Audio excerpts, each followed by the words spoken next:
ایک یہ کویسچن تھا کہ نبی کریم صلی اللہ علیہ وسلم کے بارے میں منقول ہے کہ آپ بروز قیامت کبھی پل صراط کے پاس ہوں گے، کبھی میزان پر ہوں گے، کبھی حوض کوثر پر اپنے امتیوں کو پانی پلا رہے ہوں گے۔ تو پوچھنے والے نے پوچھا ہے کہ یہ آپ کی امداد کا سلسلہ حساب و کتاب سے پہلے ہوگا یا بعد میں ہوگا؟ دیکھیں، یہ سلسلہ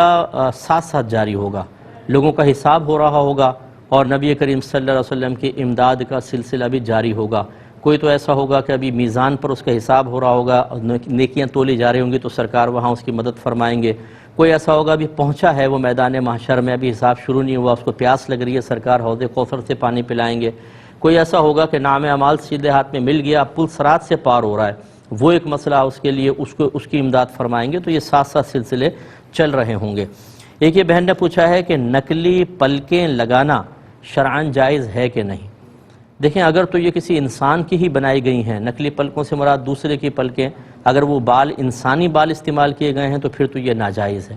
اور انسانی بال نہ ہوں، کسی اور میٹیریل سے اس کو تیار کیا گیا ہو تو پھر اس میں نیت کا دخل دیکھا جائے گا۔ اگر تو مردوں کو دکھانے کی نیت ہے فرض کر لیں، یا کسی کو دھوکہ دینے کی نیت ہے فرض کر لیں، ویسے تو عورتیں اچھی طرح پہچانتی ہیں کہ ایک چیز کو، لیکن کسی کا رشتہ آیا اور اس نے اپنے آپ کو تھوڑا بنا سنوار کر اور ایسی چیز استعمال کی کہ پتہ لگے کہ اصلی ہے، ایسے لگ رہی ہے، اور تاکہ اس چیز کو اس سے خوبصورتی بڑھ جائے اور میری رشتے ہو جائیں۔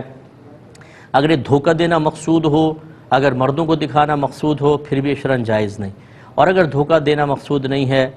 شوہر کے لیے عورت زینت اختیار کر رہی ہے، یہ اپنے لیے ہی کر رہی ہے اور مردوں کو دکھانا مقصود نہیں، عورتوں کے درمیان وہ رہے گی، تو پھر انسانی بالوں کے علاوہ کسی میٹیریل سے اگر کوئی چیز تیار ہوئی ہے تو اس کو بالکل یوز کر سکتے ہیں، یہ بس ذہن میں رکھیں۔ ایک کسی نے پوچھا تھا کہ کلائی یا گلے میں کسی صاحب مزار کی قبر سے کوئی دھاگا وغیرہ مس کر کے پہن لینا، اس کی کیا شرعی حیثیت ہے؟ میں بتاتا ہوں انشاءاللہ۔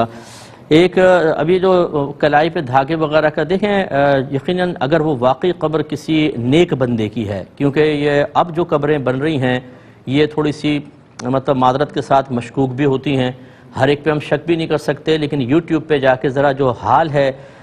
جعلی اور جھوٹے پیروں کا، ان کو ذرا ایک دفعہ دیکھ لیں تو پھر موجودہ جو مزارات تعمیر کیے جا رہے ہیں ان کے بارے میں شاید آپ کا دل بھی نہ چاہے کہ ہم ان کے اوپر حاضر ہوں۔ تو ایک تو وہ مزار واقعی لوگوں کی گواہی ہو، بڑے علماء مفتیان کرام گواہی دیتے ہوں کہ بھئی ہاں یہ کسی بزرگ کا مزار ہے، ایک تو یہ ہونا چاہیے۔ دوسرا، اگر واقعی ایسا ہے تو پھر ہمیں حسن ظن قائم رکھنا چاہیے کہ جہاں اللہ کا نیک بندہ مدفون ہوتا ہے وہاں اللہ تبارک و تعالی کی رحمتوں کا نزول ہوتا ہے۔ جیسے کوئی نیک بندہ آپ کے زندہ آپ کے سامنے بیٹھے ہوں تو وہ اللہ تعالیٰ کی رحمت کا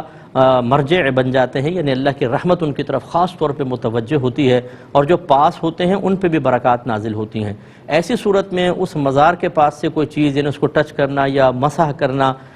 اس میں شرعاً کوئی حرج نہیں اور باعث برکت ہے، یہ ہوتی ہے برکت اس میں۔ اس میں اگر کوئی دھاگا آپ نے مس کیا اور یقین یہ ہے کہ یہ صاحب مزار کی سے نہیں یہ کوئی مجھے دیں گے، یا صاحب مزار کی قبر کوئی ایسی کرامت نہیں دکھا رہی، بلکہ اللہ کے کرم سے کہ اللہ تعالیٰ اپنے محبوب بندوں میں برکت پیدا فرما دیتا ہے اور وہ برکت دوسروں کے اندر منتقل ہو سکتی ہے۔ یہ بہت سارے واقعات ہیں اس طرح کے، تو پھر اس کامل یقین کے ساتھ کہ دینے والی ذات فقط اللہ تعالیٰ کی ہے، اس کو پہن سکتے ہیں۔ یہ تو ہے ایک اصل مسئلے کا جواب۔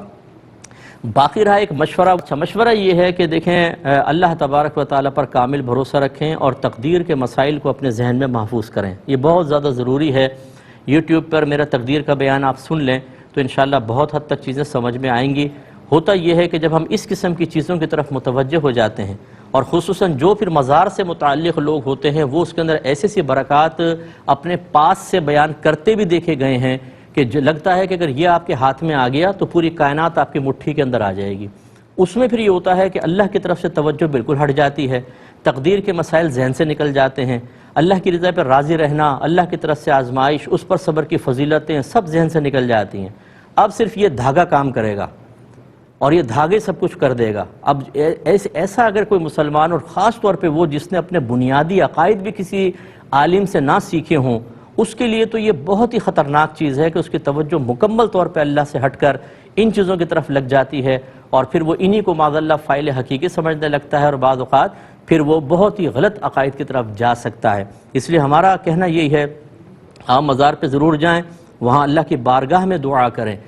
صاحب مزار کے قرب کی برکت سے آپ کی دعا کی مقبولیت کے امکانات بہت بڑھ جاتے ہیں۔ اللہ کی طرف متوجہ ہوں، انشاءاللہ بہت کچھ حاصل ہوگا۔ لیکن میں پہلے جواب دے چکا ہوں کہ اگر کوئی صحیح نظریہ عقیدے کے ساتھ اس طرح اکتساب فیض کرتا ہے تو اسے بھی غلط نہیں کہا جا سکتا۔